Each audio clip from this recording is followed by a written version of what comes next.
నమస్కారం అండి. గౌరవ ప్రధానమంత్రి నరేంద్ర మోడీ గారు 11వ యోగా డేకి సంబంధించి విశాఖపట్నంలో ఆ యోగా డే సెలబ్రేషన్స్ ఇక్కడ చేయడానికి నిర్ణయించుకోవడం జరిగింది. దానికి సంబంధించిన ఏర్పాట్ల గురించి, అదేవిధంగా దానికి సంబంధించిన ఆ ప్రోగ్రామ్ షెడ్యూల్ గురించి కూడా ఈరోజు ఒక ఉన్నత స్థాయి రివ్యూ కూడా ఏర్పాటు చేయడం జరిగింది. దానికి గౌరవ మానవ వనరుల శాఖ మంత్రి లోకేష్ బాబు గారు, అదేవిధంగా గ్రూప్ ఆఫ్ మినిస్టర్స్లో నేను బాల వీరాంజనేయ స్వామి గారు, అదేవిధంగా నేను, మన రెవెన్యూ మినిస్ట్రీ గారు అందరూ కూడా ఇక్కడికి వచ్చి హాజరవడం జరిగింది. మన ట్రైబల్ వెల్ఫేర్ మినిస్ట్రీ గారు అందరూ కూడా ఇక్కడికి రావడం జరిగింది. కేంద్ర మంత్రి రామ్మోహన్ నాయుడు గారు, అదేవిధంగా ఆల్ అఫీషియల్స్తోని, ఇక్కడున్న ప్రజాప్రతినిధులతోని, ఎమ్మెల్యేస్, ఎమ్మెల్సీస్ అందరూ కూడా చాలా కూలంకషంగా దీని మీద ఒక చర్చ జరగడం జరిగింది. సుమారుగా ఏదైతే 5 లక్షల మందితో ఈరోజు యోగా ఒక విశాఖపట్నంలో చేయాలని నిర్ణయించుకోవడం ఒక ఎత్తు అయితే, సుమారుగా ఆంధ్రప్రదేశ్ మొత్తం కూడా సుమారుగా 2 కోట్ల మంది పైగా ఒకే టైంలో ఈ యోగాని చేయడానికి ఒక మన సంకల్పం కూడా తీసుకున్నాం. యోగా అన్నది ప్రతి ఒక్కరి జీవితంలో కూడా ఒక భాగం కావాలని చెప్పి ఈరోజు మనందరం కూడా గౌరవ ప్రధానమంత్రి గారు కోరుకుంటున్నారు. దానిలో భాగంగానే 10 యోగా డేస్ కూడా చేయడం జరిగింది. ఇది 11వ యోగా డే ఈరోజు. అంటే మనకున్న స్ట్రెస్లోని అన్ని డిపార్ట్మెంట్స్కి సంబంధించిన వాళ్ళు కానీ ఈరోజు ఎస్పెషల్లీ పోలీస్ డిపార్ట్మెంట్ అవనివ్వండి, మెడికల్ డిపార్ట్మెంట్ అవనివ్వండి, ఎవరి వృత్తిలో వాళ్ళు పరుగుల ప్రపంచంలో మ్యాక్సిమం వాళ్ళకున్న 24 గంటల్లో కనీసం 1 గంట వాళ్ళది అనిపించుకొని వాళ్ళ ఆరోగ్యం గురించి, వాళ్ళ మానసిక ప్రశాంతత గురించి కూడా వెచ్చించాలి. యోగా అన్నది మన లైఫ్లో ఒక భాగం కావాలి అన్న దాన్ని ప్రమోట్ చేయడానికి సాక్షాత్తు ప్రధానమంత్రి గారు, అదేవిధంగా గౌరవ ముఖ్యమంత్రి గారు నారా చంద్రబాబు నాయుడు గారు, గౌరవ ఉప ముఖ్యమంత్రి గారు పవన్ కళ్యాణ్ గారు అందరూ కూడా ఇనిషియేషన్ తీసుకొని ఈరోజు ప్రపంచం అంతా కూడా విశాఖపట్నం వైపు తిరిగి చూసేటట్టుగా ఈరోజు యోగా డేని సెలబ్రేట్ చేయడానికి అందరం కూడా కంకణం కట్టుకున్నాం. సుమారుగా 5 లక్షల మంది, అది కూడా బీచ్ రోడ్లోని కాళీమాత టెంపుల్ దగ్గర ఒక స్టేజ్ ఏర్పాటు చేసుకొని అక్కడి నుంచి అప్ టు 26 కిలోమీటర్స్ బీచ్ స్ట్రెచ్లో అప్ టు భీమిలి వరకు కూడా ఈ స్ట్రెచ్ ఉంటుంది. అదేవిధంగా ఒక 33 బ్లాక్స్ని కూడా ఏర్పాటు చేసుకోవడం జరిగింది యోగా డే చేయడానికి. ఒకవేళ ఇన్ కేస్ ఆల్టర్నేటివ్గా కూడా ఏయూ గ్రౌండ్స్లో ఇన్ కేస్ వర్షం ఏదైనా పడితే కనుక ఆల్టర్నేటివ్గా కూడా ఏయూ గ్రౌండ్స్లోని విత్ జర్మన్ షేడ్స్లోని యోగా చేయడానికి కూడా ఒక ప్రణాళికను కూడా సిద్ధం చేసుకున్నాం. అంటే ఎక్కడ కూడా వర్షం పడినా పడకపోయినా ఆ కార్యక్రమం అనేది జరిగి తీరుతుంది. ఏదైతే మనం రికార్డ్ నెలకొల్పాలనుకున్నామో ఆ రికార్డ్ నెలకొల్పడానికి అఫీషియల్స్ అందరూ కూడా ఈరోజు సిద్ధంగా ఉన్నాం. ప్రజాప్రతినిధులకు అందరం కూడా సిద్ధంగా ఉన్నాం. ఎస్పెషల్లీ దీనిలో భాగంగానే ఎవరికి ఇక్కడ వచ్చిన ఎవరైతే యోగా చేయడానికి ఇక్కడికి వచ్చారో వాళ్ళందరికీ కూడా ముందుగానే మేము ప్రిపరేటరీ యోగా కూడా మేము తయారు చేస్తున్నాం. మీరు అబ్జర్వ్ చేస్తే ప్రతి జిల్లాలోని కూడా వారానికి 3 రోజులు ఒక థిమాటిక్ యోగా జరుగుతుంది. ఫస్ట్ డే ఇక్కడ వైజాగ్లో పోలీస్ డిపార్ట్మెంట్ వాళ్ళతో ఒక యోగా చేశాం. ఆల్రెడీ సీనియర్ సిటిజన్స్తో కొంతమంది యోగా చేశారు. నిన్న విజయనగరంలో ఎన్ఆర్జీఎస్ వర్కర్స్తో ఒక యోగా చేశారు.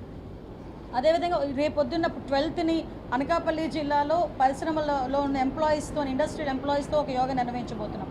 అదేవిధంగా 108 పర్యాటక కేంద్రాలను గుర్తించి అందులో ఈ రోజుకి ఇంచుమించు 60% పర్యాటక కేంద్రాల్లో యోగా నిర్వహించుకోవడం జరిగింది. అంటే ఒక యోగా మంత్గా చేసుకుని లాస్ట్ 21 నుంచి మే 21 నుంచి జూన్ 21 వరకు కూడా ఈ నెల రోజులు కంటిన్యూగా యోగాకి సంబంధించిన కార్యక్రమాలు చేపట్టడమే కాకుండా పబ్లిక్కి కూడా యోగా అన్నది బాగా రీచ్ అవ్వాలి. అద్భుతంలో అట్ ద సేమ్ టైం మనకి కూడా కొంచెం బాధపడే సందర్భం ఏంటంటే ఆంధ్రప్రదేశ్ అంటేనే యోగాకి బేస్. అటువంటి యోగాని ప్రపంచానికి గిఫ్ట్గా ఇచ్చిన భారతదేశంలో ఈరోజు యోగాని ప్రమోట్ చేసుకోవటం మనం అది కూడా ఇప్పుడు పార్ట్ అవ్వాలి. డెఫినెట్గా అది కూడా రావాలి. కాబట్టి అట్ ద సేమ్ టైం ఈరోజు పార్కింగ్ ఏరియాస్ని కూడా ఐడెంటిఫై చేసుకున్నాం. ఎక్కడెక్కడ పార్కింగ్ ఏరియాస్ ఉన్నాయి, ఎక్కడెక్కడ నుంచి జనాలు వచ్చిన వాళ్ళకి కూడా ఎవరికి ఇబ్బంది లేకుండా వాళ్ళందరికీ మ్యాట్స్, టీషర్ట్స్, ఈవెన్ దో ఒకవేళ వర్షం పడితే రెయిన్ కోట్తో సైతం అన్నీ ఇస్తాం. అట్ ద సేమ్ టైం ప్రతి ఒక్క పర్సన్కి కూడా ఒక వాటర్ బాటిల్, ఒక ఓఆర్ఎస్ పౌడర్, ఒక ఓఆర్ఎస్ ప్యాకెట్, అదేవిధంగా ఒక బిస్కెట్ ప్యాకెట్ కూడా వాళ్ళకి ప్రతి ఒక్కరికి ఇచ్చి ఏర్పాటు చేస్తాం. అదే కాకుండా మెడికల్గా ఎవరైనా యోగా చేసేటప్పుడు అది ఎవరికైనా మెడికల్గా ఏదైనా ఇబ్బంది కలిగితే ప్రతి ఒక్క బ్లాక్కి ఇంచుమించుగా 247 బ్లాకుల్లో ఏర్పాటు చేయడానికి సిద్ధపడ్డాం. ప్రతి బ్లాక్ దగ్గర కూడా 5 వాలంటీర్స్, ఒక మహిళా పోలీసు, ఒక కానిస్టేబుల్, ఒక హెల్త్ వర్కర్, ఒక ఆశా వర్కరు వీళ్ళందరూ కూడా అక్కడ ఉంటారు. ప్రతి 5 కిలోమీటర్లకి ఒక 5 బెడెడ్ హాస్పిటల్లో కూడా మేము అక్కడ అరేంజ్ చేసుకుంటున్నాం. అక్కడ కార్డియాక్ సంబంధించిన వాళ్ళు కానీ వీళ్ళందరూ కూడా స్పెషలిస్ట్ డాక్టర్స్ ఉంటారు. ప్రతి 2 కిలోమీటర్లకి 1 కిలోమీటర్కి ఒక దగ్గర అంబులెన్స్ని పెడతాం.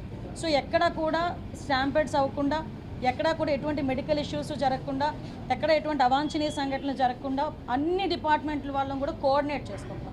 అట్ ద సేమ్ టైం ప్రతి బ్లాక్లోని కూడా వాళ్ళు చేయడానికి ఒక ఇన్స్ట్రక్టర్ ఉంటారు. వాళ్ళకి ఎల్ఈడి ప్రొజెక్టర్స్ కూడా ఉంటాయి. సో ఎవరు కూడా ఇబ్బంది పడాల్సిన అవసరం లేదు. అందరూ కూడా ఎక్స్పీరియన్స్ అందరూ ఈ 1 month నుంచి ప్రాక్టీస్ చేస్తున్నారు కాబట్టి ఆల్మోస్ట్ అందరూ కూడా ట్రైన్డ్ వస్తారు అక్కడికి.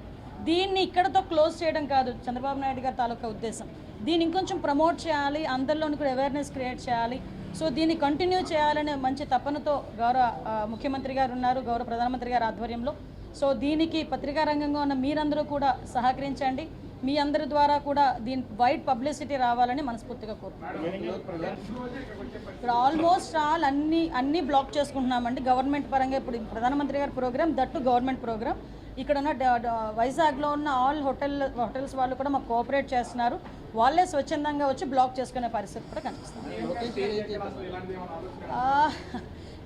సెక్యూరిటీ రీజన్స్ ఉంటాయండి, అవన్నీ కూడా వాళ్ళు వచ్చి చెప్పుకుంటారు. కొన్ని మార్చులు లోకేష్ గారు చాలా క్లియర్గా ఏదైతే మనకి టూరిజంకి సంబంధించిన 108 ఏరియాస్లో ఇంకా కంప్లీట్ కాలేదు, సో అది కూడా తొందరగా కంప్లీట్ చేయమని చెప్పారు. అట్ ద సేమ్ టైం మనకి ఈ సెక్యూరిటీ వైజ్గా ఎటువంటి ఇబ్బంది లేకుండా చూసుకోమన్నారు.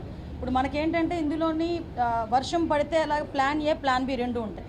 సో మేము ప్లాన్ ఏకి ప్లాన్ బికి రెండింటికి రెడీగా ఉన్నాం. ఒకవేళ వర్షం పడితే హెలికాప్టర్ దిగేదానికి ఎలాంటి ప్రాబ్లం ఉంటుంది, ఎక్కడ పెట్టాలి, సో బై రోడ్ వెళ్తే ఏంటి పరిస్థితి, అవన్నీ కూడా సింక్రనైజ్ చేసుకుంటున్నాము. ఎక్కడ కూడా ఇది ప్రధానమంత్రి గారి ప్రోగ్రాం. ఇది ఇందులో ఒక విషయం చెప్పాలండి, గౌరవ ప్రధానమంత్రి గారు ఈ సంవత్సర కాలంలో ఇది 3rd టైం ఆంధ్రప్రదేశ్కి రావటం. నాకు తెలిసి ఇది ఒక హిస్టరీ అనుకోవాలి ఆంధ్రప్రదేశ్కి. ఈ రోజు వరకు చాలా సందర్భాల్లో గౌరవ ముఖ్యమంత్రి గారు అన్నారు, వెంటిలేటర్ మీద ఉన్న ఆంధ్రప్రదేశ్కి ఆక్సిజన్ ఇచ్చి బతికించారు కేంద్ర ప్రభుత్వం నరేంద్ర మోడీ గారని. అదే ప్రోద్బలంతో అదే ఎంకరేజ్మెంట్తో ఈరోజు గౌరవ ప్రధానమంత్రి గారు విశాఖపట్నాన్ని వేదికగా ఎంపిక చేసుకోవటం అనేది విశాఖ ప్రజలగా మనందరం కూడా అదృష్టం కింద భావించాలి. ఎందుకంటే ఈరోజు విశాఖపట్నంలో జరిగే యోగానా లేకపోతే ఆంధ్రప్రదేశ్లో జరుగుతున్న యోగానా అన్నది కాదు, ప్రపంచం మొత్తం ఈరోజు మన వైపు విశాఖపట్నం వైపు చూసే పరిస్థితి కనిపిస్తూ ఉంది. కాబట్టి విశాఖపట్నం ప్రజలుగా మనందరం కూడా స్వచ్ఛందంగా ముందుకొచ్చి యోగాలో పార్టిసిపేట్ చేసేయాల్సిందిగా ప్రతి ఒక్కరిని కూడా పత్రికాముఖంగా మనస్ఫూర్తిగా కోరుకుంటున్నాం. ఆ టైం బై షార్ప్ 7 స్టార్ట్ అవుతుంది, 8 మ్యాక్సిమం 8:30 కల్లా కంప్లీట్ అవుతుంది. తర్వాత వాళ్ళందరినీ ఎలాగ సేఫ్గా వాళ్ళ ప్లేసులకి చేర్చాలనే దాని మీద కూడా ప్రభుత్వ యంత్రాంగం ఇంచుమించుగా పోలీసులు దగ్గర ఒక 10,000 మంది పోలీసులు, వాటితో పాటు అన్ని డిపార్ట్మెంట్ల నుంచి కూడా ఇంకొక 10,000 మంది ఆఫీసర్లు కూడా వర్క్ చేస్తున్నారు.